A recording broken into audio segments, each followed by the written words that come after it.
ورحمة الله وبركاته. تحية للجميع. اليوم حلقة جديدة من حلقات الكشف عن المسروقات.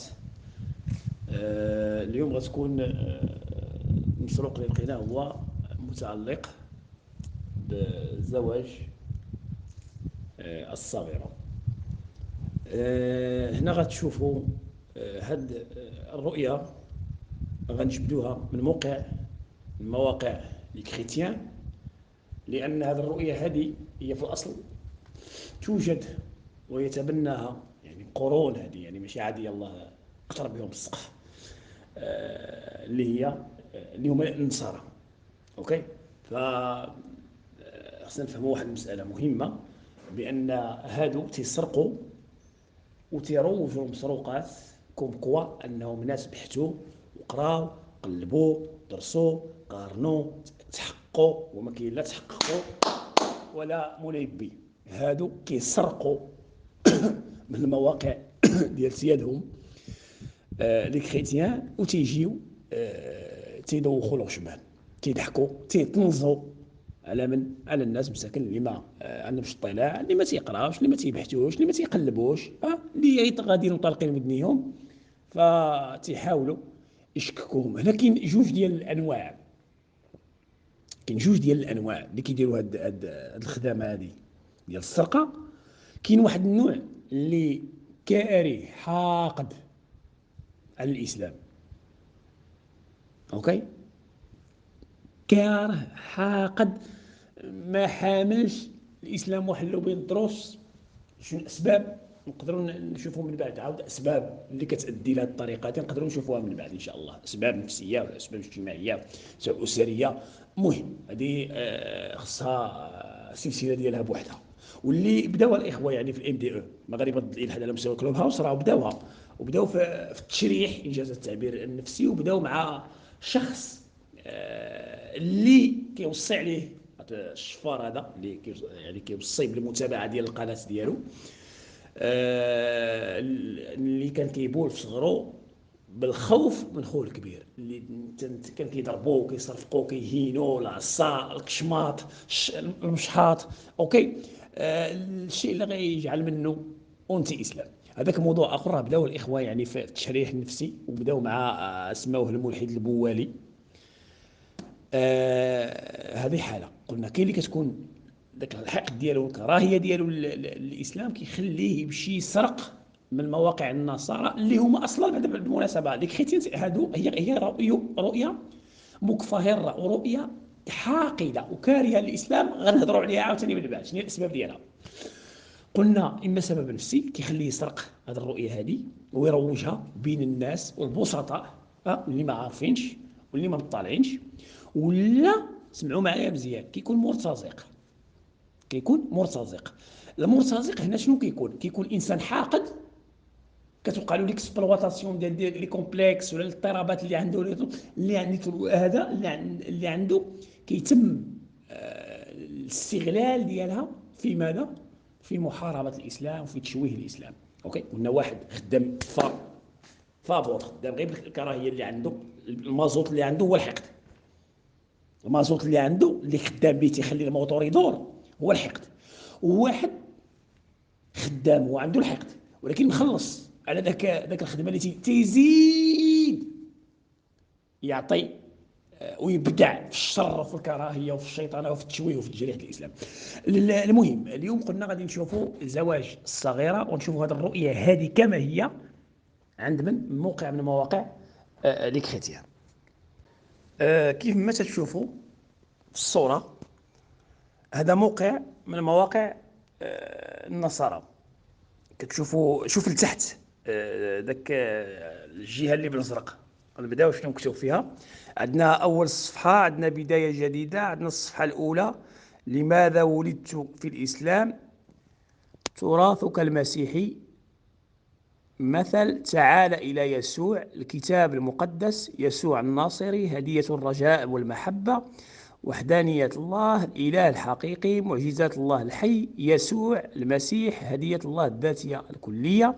المسيح ومحمد. هدية التكفير المجانية. الإيمان المسيحي. المسيحية والإسلام.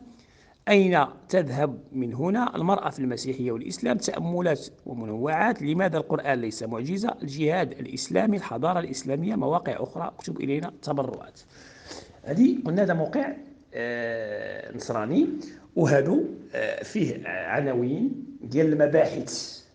كل مبحث اللي غادي نشوفوه من بعد. ما يهمنا الآن هو هذه الفقرة ديال اللي غنقراوه اللي في الأصفر كما ستظهر على الشاشة. يبيح الإسلام زواج الطفلات.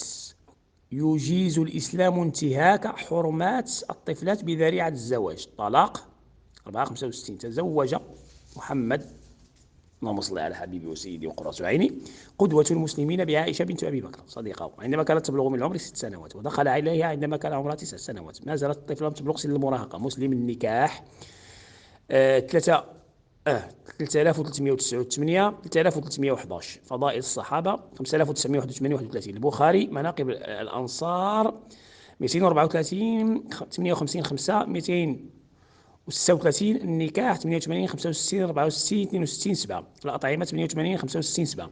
وكان يبلغ من العمر 54 سنة وأكبر منها بحوالي 45 سنة، ما يكفي ليكون جدها. حق المسلم أن يجبر ابنته على الزواج بدون موافقتها. انتهاك حرمة الطفلة جنسيا هو جريمة بشعة يعاقب عليها القانون في الغرب. قلنا هذا موقع نصراني، وهذه السردية، هذه الرؤية، هذا الطرح، هذا الفهم باعتباره يعني يريد من يتبناه أن يشنع الإسلام، أن ينتقد الإسلام، أن يهاجم الإسلام، أن يشيطن الإسلام. هذه الرؤية هذه اللي هي موقع اللي كتشوفوه انتم مباشرة اللي كيتواجد على الشاشة هو موقع نصراني. أتحدى بلا تواضع، عمر شي واحد جا سولتيه قلتي له انت هذه الرؤيه اللي كتبناها بهذا الفهم هذا فين نقدر نلقاه؟ ناخذ هشام الجوالي على سبيل المثال. واش عمرو قال لكم؟ انا هنا غنطرح السؤال. وستجده. شكرا لك عزيزي أبو حمزة، ربي يبارك حياتك. بشكرك أنك شاركتنا وشاركت الأحباء بعمل الرب في حياتك. وأنا بقول لكل إنسان صادق في بحثه ثق تماما أنك ستصل للحقيقة لا محال. المهم كن صادق مع نفسك ولا تجامل على حساب الله وعلى حساب حياتك الأبدية. شكرا لك أخي أبو حمزة. أشكرك أخي وحيد. شكرا لك، شكرا لك يا أخي أبو حمزة. أبو سباع شيد نستيك وذكرت أحداث تمت أو أحداث هم مشتركين فيها. لأنه كان مسيحي معنا، لأنه كان أدمن معي في غرفة المسيحي يتمجد في المغرب يا أستاذ دراغون. كان مسيحي. كان يبشر بالمسيحية وكان يضرب في الإسلام. والهدف الحقيقي هو ضرب الدين وزرع الفتنة في بلدنا المحبوب مملكتنا المغربية. هذه هي أهدافهم مشتركة بدون لف ولا دوران. أعتقد بحيادي يا سبا خليني بما فيهم نوستيك، بما فيهم رشيد حمامي، بما فيه الأستاذ وليس أستاذ هذا حامد عبد الصمد، بما فيهم بعض القساوسة الأقباط الذين يمولون هؤلاء الشباب الذين تم ذكرهم سابقا. من الآخر وأنا لا أخاف أحدا. أبو السباع لا يهب الضباع. إذا كان هدفهم ضرب الدين الإسلامي، إذا كان هدفهم ضرب الدين الإسلامي، لماذا لا يرى في المسيحية؟ لأن المنظمات المسيحية هي التي تمولهم. إذن هذا الرد اللي غادي يكون على زواج الرسول صلى الله عليه وسلم يعني من عائشة من باحث بريطاني غير مسلم ومراجع غربية. اوكي غتلاحظوا واحد المسألة مهمة أنا بغيت نلفتكم الانتباه ليها، وهو أنه غيذكر لك ختيان وأنه عمل المبشرين. راه في الأول ركزوا مع هذه المسألة هذه في الأول. أنا أقول كيسمعني ركزوا، راه كيهضر عليك ختيان وعلى المبشرين. هشام وهاد المرتزقة هادو ما كيسمع بهم حتى واحد، ما تيعرفهم حتى واحد. وتيهضرك على الناس أصحاب الطرح، أصحاب الرؤية، أصحاب السردية، أما ماشي اللي كيسرق بحال هذا هشام كيسرق من عندهم. اوكي فنسمعوا لهذا الباحث البريطاني، واقول اكرر غير المسلم ومراجع غربيه. في اللاحق ان شاء الله من الاصدارات ان كان في العمر متسع سنسمع كذلك الى مسلمين، بغض النظر يعني أنا لا أؤمن يعني حقيقة بأن فلان مسلم أو غير مسلم، لأن القول أو الطرح نستدل، أو العالم أو المفكر أو المثقف أو صاحب الطرح نستدل له، هذا هو الأصل، وكل بدليله، يعني نأخذ بالدليل. لكن لأن البعض يحاول أن يشغب علينا فاخترنا لكم باحث غير مسلم. تفضلوا. Was Muhammad a paedophile? The short answer is no. But this highly offensive question is asked increasingly these days, particularly on social media and by Christians, missionaries who, in my experience, taunt Muslims with this accusation that Muhammad was a paedophile. And this in particular is because of his marriage to Aisha. But when you look at the historical evidence presented in context, we find that this allegation is in fact baseless, and that's what I intend to do now, briefly. Scholars disagree concerning the age of Aisha when she married the Prophet, the earliest estimate being that she was 9 years old. This means that the marriage contract was ratified after Aisha reached puberty, which was considered adulthood in ancient Arab society. A marriage between an older man and a younger woman was customary and socially appropriate in that era, considering that such marriages were an important means of survival in a harsh desert environment and that people had a much lower life expectancy than they do have today. Professor Colin Turner of the University of Durham here in England, he is an expert on Islam in the Middle East Studies Department, explains the context of the Prophet's marriage. He writes, "A marriage between an older man and a young girl was customary among the Bedouins, as it still is in many societies across the world today. It was not unheard of in Muhammad's time for boys and girls to be promised to each other in marriage almost as soon as they were born, particularly if the union was of direct political significance to the families concerned. However, such marriages were almost certainly not consummated until both parties had entered adulthood, which Arabs in the 7th century tended to reach at an earlier age than Westerners today. It is highly unlikely that Muhammad would have taken Aisha into his bed until she was at least in her early teens, which was wholly in keeping with the customs of the day and in context not in the least improper."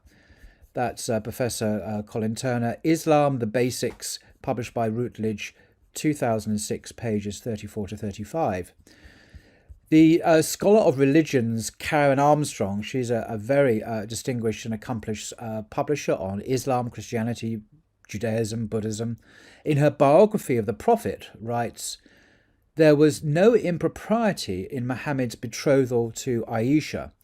Marriages conducted in absentia to seal an alliance were often contracted at this time between adults and minors who were even younger than Aisha. This practice continued in Europe until well into the early modern period. There was no question of consummating the marriage until Aisha reached puberty, when she would be married off like any other girl." End quote. That's from her Muhammad, a Prophet for Our Time, published by HarperCollins. Interestingly, Christian tradition records a similar marriage between, can you guess, the much older Joseph to the young Virgin Mary. And this is even more extreme. The Catholic Encyclopedia says of Joseph, a year after his wife's death, as the priests announced through Judea that they wished to find in the tribe of Judea a respectable man to espouse Mary, then 12 to 14 years of age, Joseph, who was at that time 90 years old, went up to Jerusalem among the candidates. That's the Catholic Encyclopedia in New Advent website, 1995. So she may have been as young as 12 and he may have been as old as 90. Christians cannot possibly use the Prophet's marriage to condemn Islam, for if they do so, they would have to condemn Joseph, Saint Joseph, the husband of the Virgin Mary, and I can't imagine they would ever do that. But interestingly, marriage in Islam is not simply about sex. It's a spiritual agreement based, as the Quran puts it, on love and mercy. In Surah 30, verse 21, it reads, He, God, created spouses from among yourselves for you to live with in tranquility.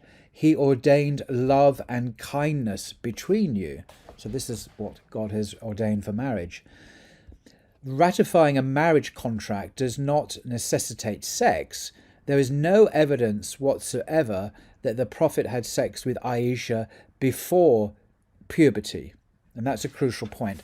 And just to emphasize that point, just to quote a couple of Western sources talking about the age of consent and marriage in the West, quoting from a textbook, Adolescence, Sexuality and the Criminal Law, a Multidisciplinary Perspective. It's a handbook discussing the regulation of adolescent sexual behaviour and provides lots of useful historical information. It's mainly written for the legal profession, for those interested in issues of criminality and the sexuality of children and adolescents. And it says on page 25, age of consent throughout history has usually coincided with the age of puberty, although at sometimes it has been as early as 7. Early on, age of consent was a familial or tribal matter and only became a legal one in the Greco-Roman period.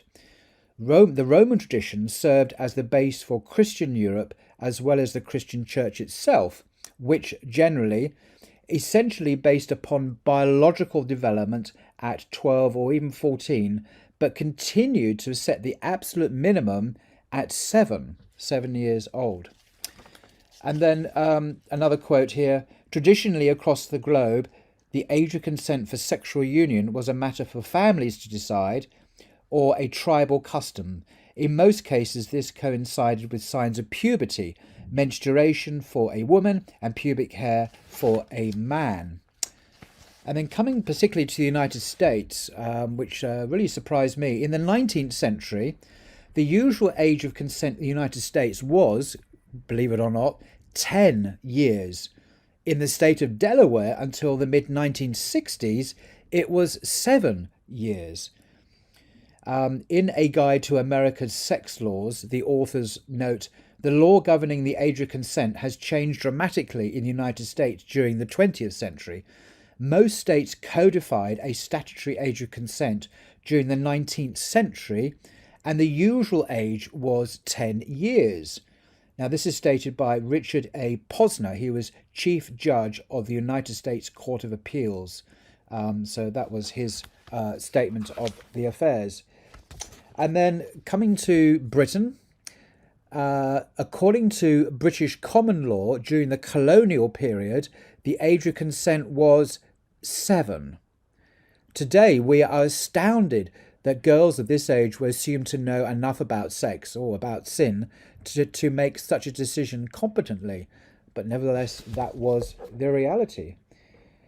So age of consent laws are quite different from what they are today, clearly.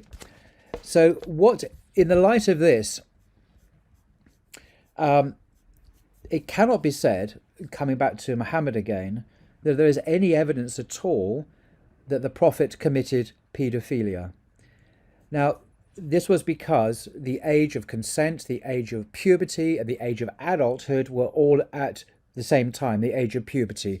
And Muhammad would have consummated the marriage several years after the betrothal, when she was technically an adult, when she was a woman, according to the customs and the historical context of the day. So it would have been an appropriate thing to do. So to summarize, the Prophet's marriage to Aisha was appropriate considering the circumstances of life in ancient Arabia. Their marriage was not based upon lust or abuse, but upon their shared spiritual mission to deliver these teachings of Islam to humanity, because Aisha went on to become one of the greatest scholars of Islam and a transmitter of knowledge of the Sunnah of the Prophet, particularly regarding women's matters, women's issues, and she's highly regarded even today for that knowledge. So I think that is in a very rough way, in a very simple way, the reason why it is anachronistic, to put it politely. In other words, you're reading back our contemporary Western understandings, which are very historically relative, reading it back into history to other times and other cultures and judging those cultures. That's called anachronism, and it's not a good thing. It's an intellectual sin. Most cultures throughout history, in the Bible, of course, as well, the age of marriage was the age of puberty. If we condemn Muhammad, we condemn the Virgin Mary, we condemn Joseph, we condemn the vast majority of people throughout history for whom adulthood began at puberty. The bar mitzvah is another example, when boys and girls now, usually about 12, 13 years of age, are technically adults. They take on the burden of following all the commandments of the Torah. This is when they enter into the adult community. So it's a different age from the ever-increasing age, seems like, after ever-increasing increase in the age of marriage, and when childhood ends, we now have adolescence, which didn't exist before the 19th century.